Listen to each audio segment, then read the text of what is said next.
Oke, kita lanjutkan. Pastikan kalian sudah punya akun di Mitrans-nya, kemudian login, lalu pindah ke mode sandbox-nya. Lalu kemudian buka GitHub, cari di sana Mitrans, kemudian Mitrans PHP. Jadi Mitrans sudah punya package khusus untuk untuk pengguna PHP ya, untuk programmer PHP.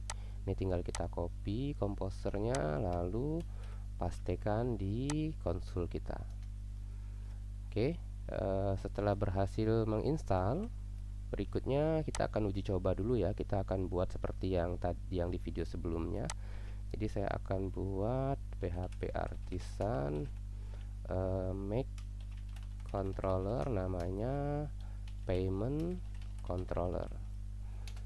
Oke, sudah. Kemudian kita buat rute web.php. Ini sudah ada rutenya ya. Kita tinggal buat rute resource, namanya payment, kemudian ini payment controller. Oke, simpan. Kemudian kita buka payment controllernya. Oke, di sini di function index kita tampilkan dulu return view payment index. Oke, ini dia. Nah, silakan buat view-nya. Kalau saya sudah buat ya, di sini saya sudah buat view namanya payment index. Oke, sini kita buat HTML seperti biasa, HTML 5 seperti ini. Lalu di sini misalnya Mitrans test ya, testing. Nah, di sini kita buat div sederhana saja. Kita buat input text. Input text-nya tuh name-nya kosong, ID-nya misalnya order_ID. Kita buat di sini order ID. Lalu di sini kita buat misalnya amount atau total aja, total. Oke. Lalu terakhir ada tombol button untuk pembayaran, namanya pay button atau bayar otomatis misalnya. Oke, sudah selesai. Kalau kita buka aplikasi kita slash payment, tadi udah ada tampilannya, harusnya order ID dan total, ada bayar otomatis. Berikutnya kita akan konfigurasi Mitrans kita. Kita butuh dua ini. Oke, saya scroll dulu. Mitrans server key dan is production. Ini saya copy. Oke, kemudian kita pastikan, kita buat fungsi baru, function, kita buat private saja, namanya create order. Ada ID, kemudian ada total. Di sini kita pastikan yang kita copy dari GitHub tadi ya. Oke, ini tinggal ganti kalau kita udah mode beneran ya. Nah, ini kita maunya key-nya ini disimpan di file env. Jadi di env di sini kita akan buat dua variabel, namanya Mitrans server key, kemudian ada Mitrans client key, kemudian satu lagi ini dia, Mitrans is production. Server key dan client key ini kita ambil dari ini halaman login Mitrans yang sandbox ini. Di menu setting ada access key. Nah, ini key-nya beda-beda ya. Key ini sifatnya rahasia. Oke, saya pastikan. Kemudian yang server key-nya juga sama, kita pastikan. Oke, sudah. Kalau sudah, simpan, tutup. Berikutnya berarti server key-nya kita ambil dari env. Ini berarti kita ganti jadi Mitrans server key. Ini kita copy saja. Kemudian yang ini supaya tidak salah, buka lagi. Ini Mitrans is production. Nah, gini. Jadi kita butuh dua konfigurasi ini. Ya, konfigurasinya key-nya itu kita taruh di environment atau di .env. Oke, kalau sudah, berikutnya kita lihat lagi dokumentasinya. Di sini kita bisa create order. Nah, ini dia nih perintahnya nih. Nah, ini dia. tinggal kita copy aja, kita pakai snap ya, kita copy, kemudian di sini kita pastekan. Order ID ini dapatnya dari ID, kemudian gross amount ini dapatnya dari total. Oke, kemudian ada tokennya, sudah. Tinggal kita return JSON, respon JSON. Di sini kita respon snap langsung aja, tidak pakai key, snap token. Oke, seperti ini. Ini udah selesai. Nah, kemudian berikutnya di sini kita akan buat kondisi jika request itu request order ID tidak sama dengan kosong, maka return this create order. Kita masukkan nilainya seperti ini. Jadi ada order ID dan ada total. Ini dapatnya dari request nanti. Jadi function index kita ini punya dua tugas nih. Tugasnya kalau ada order ID dia akan membuat order. Kalau tidak ada maka dia menampilkan payment index.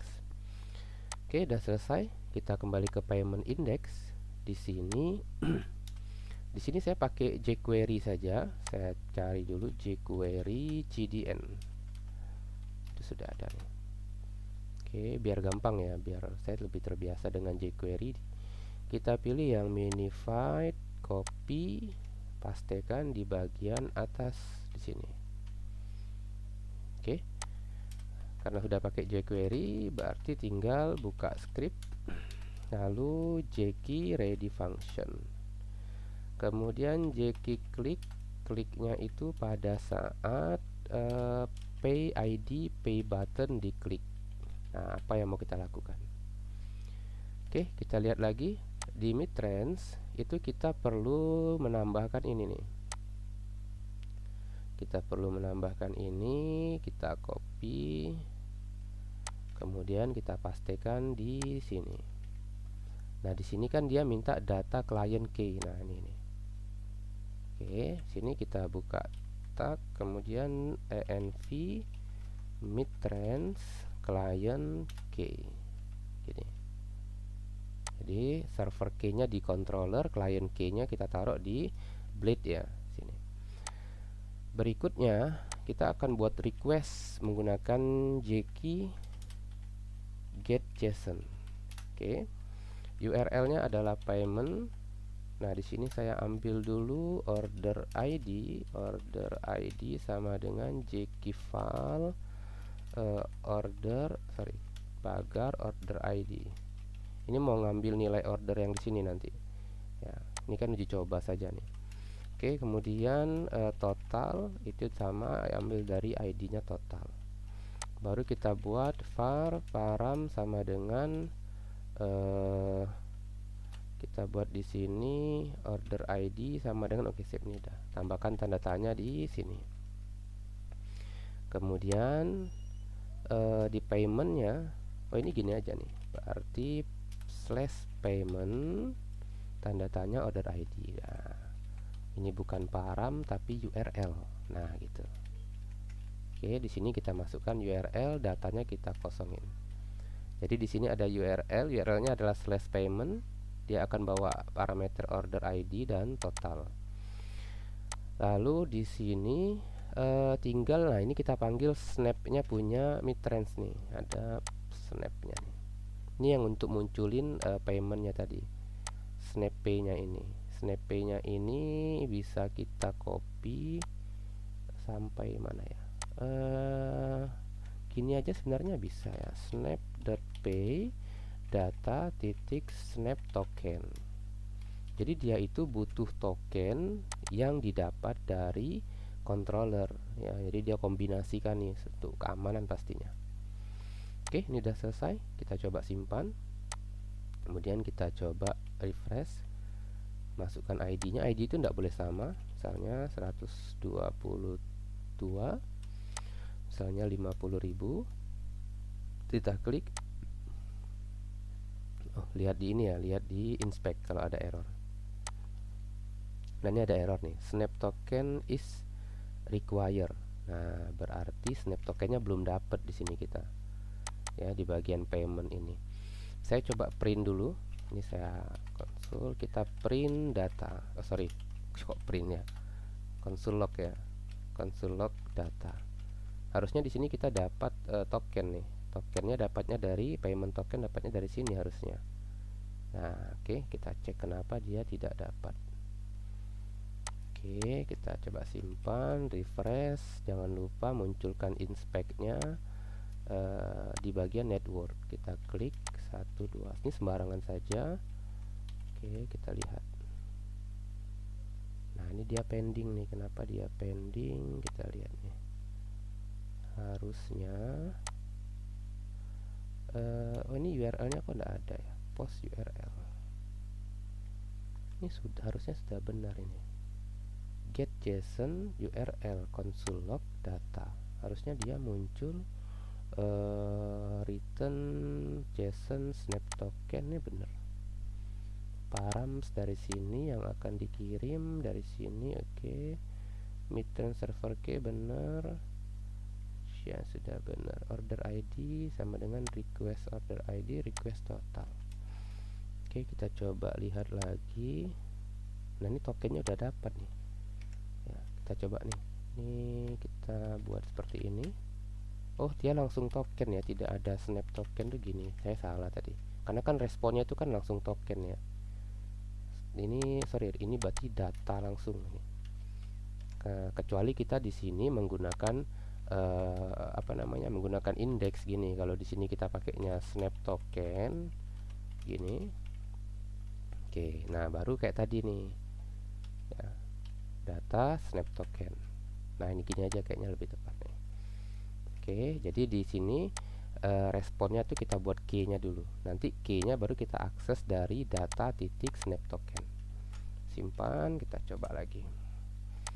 Saya buat 12222, totalnya 10.000 misalnya. Kita coba bayar otomatis. Nah, ini dia udah muncul. Oke, ini nomor ID-nya pastikan benar. Sip, ini udah benar nih. Nah, kalau udah muncul seperti ini, sudah kita tinggal coba saja. Misalnya bayar pakai transfer, kemudian BCA, kemudian copy virtual account-nya. Di sini ada ini namanya tuh sandbox midtrain /BCA virtual VA ya, virtual account, kemudian indeks ini. Nah, ini tinggal dimasukkan saja nilai nomor rekeningnya, nomor rekening virtualnya. Nah, tinggal masukkan di sini. Nanti kalau tadi masukkan, ini ada error kayaknya internet saya. Oke, ini saya paste. Nah, ini simulasi kayak kita mau kayak bayar gitu. Jadi user itu bayar, simulasinya. Kalau orang bayar tuh nanti pembayaran user udah selesai. Nah, harusnya di sini otomatis nanti muncul responnya gitu. Oke, ini udah selesai, udah berhasil ya. Udah tinggal klik return page merchant, udah selesai. Nah, ini tadi yang belum kita setting nih, redirectnya ya. Redirectnya nanti akan kita setting pada saat kita integrasikan dengan SPP-nya. Kalau sekarang kan kita mau uji coba saja ya, belum masuk ke SPP-nya. Jadi midtrain itu dia butuh ini sebenarnya ya. Kemudian dari sini dia akan membutuhkan token. Tokennya dapat dari server key. Di sini kita buat orderan, dia dapat token. Setelah dapat token nanti baru dia tampilin snapnya. Snapnya ditampilkan di sini, snap pay-nya. Snap ini nanti sebenarnya punya callback function ya. Misalnya kita mau redirect kayak tadi ya, redirectnya kita atur sendiri, itu bisa nanti kita atur di sini. Oke, silakan dicoba. Nanti di video berikutnya baru kita coba integrasikan dengan aplikasi tagihan kita. Ya, ini kita uji coba dulu. Bagi yang mau integrasikan ke aplikasinya masing-masing, silakan. Saya cukupkan sampai di sini. Assalamualaikum warahmatullahi wabarakatuh. Selamat pagi.